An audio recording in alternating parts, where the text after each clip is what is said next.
You know David S. Rose as the father of angel investing in New York and the founder and CEO of Gus.com. But what many people don't know is that he's also a real estate developer who's built skyscrapers across the city and been honored by the real estate industry at the same banquet as Donald Trump. There's a story there somewhere for sure. Now David's bringing liquidity to investors in commercial real estate through USREM, which stands for U.S. Real Estate Market. You can meet him in person at the NYC Fintech Connect Event on February 27th, but you can hear him give a preview right now.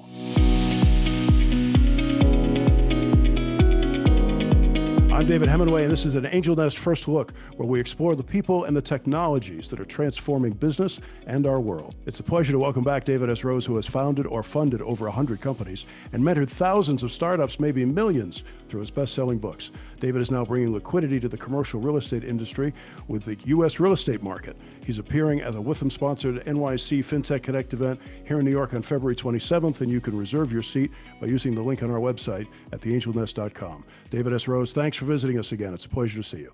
It's my pleasure. So, David, tell us about USREM. So USREM, the U.S. real estate market, is a very interesting play because the world's largest asset class is real estate. If you think about it, every single person in the world lives somewhere and works somewhere. And so real estate is this very, very large asset class. But what makes it different from other kinds of things is it's very, very long term. You put up a building and that building has a physical life of 100 years or more. It's got an economic life or a mortgage of 20 or 30 years. So when you invest in real estate, it's typically a long-term investment. And therefore, over time, the way that these are financed has been long-term financing. You've got a long-term mortgage on a property, and then the equity investors who are putting in the equity cash in the property are in it for the long term as well. So the way most of these real estate properties are financed is the developer or the sponsor who's acquiring a property goes out and finds a property and then gets a mortgage on it. And typically you can get about 65% of the value of the property in a long-term mortgage. You're renting the money because they know it's not going anywhere and it's a physical building.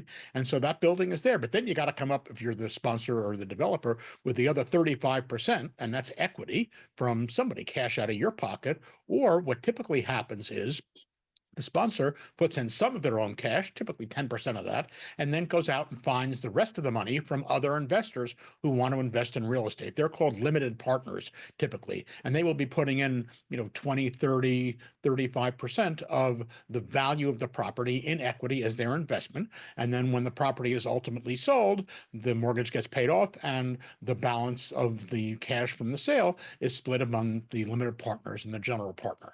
And because of this, it's a long-term play. And so anybody who's investing in real estate is going in for the long term. These are typically forecast on a 5, 7, 10, 12-year basis.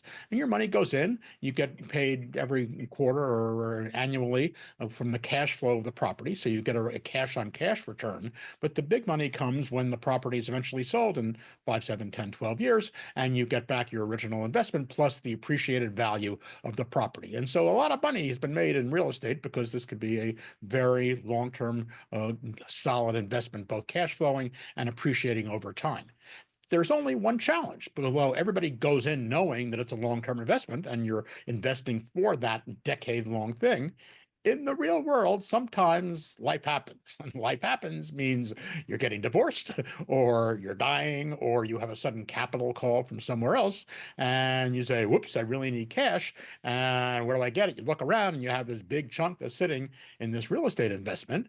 And so as a limited partner, you go to the general partner, the GP, and you say, hey, David, I know it was a long-term investment, but I really need the cash because I'm getting divorced and I got to do this. So can you please buy me out?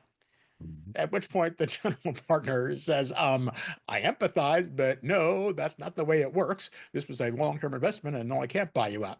And so ultimately, if the LP makes enough of the stink and the GP doesn't like to antagonize their LPs, the GP will finally say, okay, listen, if you can find somebody to buy your position and step into your shoes, not my thing, but okay, I don't have to allow it, but I will allow it. So then you have a random person with a random piece of a random property that can't be resold, trying to find somebody to buy it. And the answer is there's nobody to buy it. There are secondary funds. If you have, when you own $1 zillion that, you own the bank, if you have $100 million portfolio, there are secondary funds that'll come in and make an offer to buy that from you. If you have a smaller LP piece in a small building, not a chance anybody's going to buy that from you. And And I'm presuming that it's also hard to get a good price at that stage. I mean, well, not only is it hard to get a good price, the going price, even if you have a big property that somebody would buy, a big LP piece, you're talking about 30 or 40 or 50% discounts off of the actual net asset value. It's an enormous haircut because it can't be resold and there's no market for it and so on and so forth, right? And so this has been something that has bedeviled the industry for almost a century at this point. This is how all real estate is financed. There is a liquidity challenge. And in periods when the market is moving and people get into liquidity crunches, they need to get cash and they can't get out. And so there is no answer. So for the first time, what we're doing here is actually creating an answer. And so we came up with this idea and we started talking to all the major real estate players. As you mentioned, my background, although many people know me as an angel investor and entrepreneur, my background is actually in real estate. I've got an MBA in real estate from Columbia. My family this year celebrates their 100th anniversary in real estate. So Amazing. we've been around. So I basically know everybody in real estate. So we started calling around all the major players and said, hey, here's the idea. And they said, that's great. Let's create something to solve that problem. And so the US real estate market works with these general partners, these developers and sponsors who have properties. And we work with them and we say, hey, if you just want to list your property effectively on this platform, that means there will always be a place for your LPs, your limited partners, to offer their pieces with your permission for sale. And it gives a place for somebody else who wants to allocate into real estate, and they wouldn't have been able to get into your fund in the first place because if they weren't there at the beginning, but now they can come in on a secondary basis and acquire somebody else's piece. And it's a real marketplace. And so that's what we spun up. USREM now has been live since the beginning of this year. We're actually closing our first transactions. We've got close to $1 billion in property listed on the platform, all kinds of interesting things across the full range of real estate, from multifamily apartments to student housing to single tenant, triple net leased office space. And it's really, really exciting because for the first time, it's bringing liquidity to this hitherto giant but illiquid asset class. Well, and liquidity is key, right, David? Because it allows people to make other investments. Absolutely. Maybe attracts people who otherwise wouldn't want to participate. And as you say, provides welcome relief when life happens. Right. Absolutely. That's the whole goal. So, and we think this has the potential to be the next really major financial market, because this market of secondary real estate sales for individual LPs does not exist. And what we've seen, we knew when we spun this up that it would be great for existing limited partners because they have no other option at all right now. And this would provide a vehicle for them to go liquid.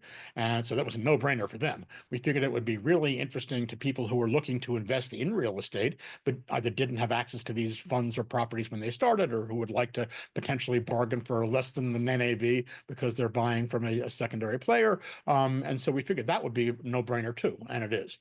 The question we had was, would the GPs, the general partners, the real estate sponsors, be interested in doing this? And so we tested the market, and I was blown away. In my 50 plus years of business, I have never seen a product market fit like this. We are being approached literally on a daily basis by sponsors who have fascinating properties, and they say, hey, this lets me do something for my LPs.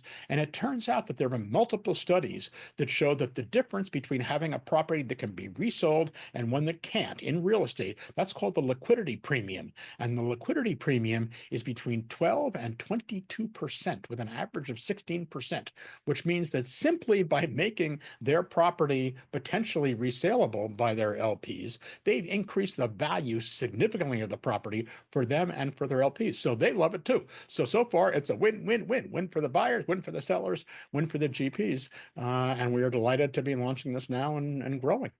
That's amazing. You can hear more from David S. Rose at the Withum sponsored NYC Fintech Connect event. That happens in Times Square on February 27th. There's a link on our website at theangelnest.com where you can register. David, before you go, what was it like to be honored in the same banquet as Donald Trump? Oh, it was a piece of work. This was back in 1989 when I was back in real estate full time at those days. He was the builder of the year, and I was outstanding builder from the New York Building and Owners and Managers Association. And even then, he was walking around, hey, I mean, very, very Donald Trump-ish at that point. But he's a very interesting guy, shall we say.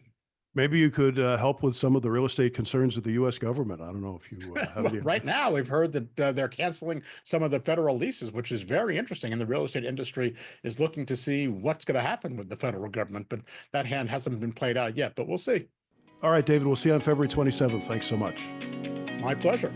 This has been an Angel Nest First Look. I'm David Hemingway. We produced the Angel Nest with help from Rob Higley. Thanks for tuning in. We'll see you next time.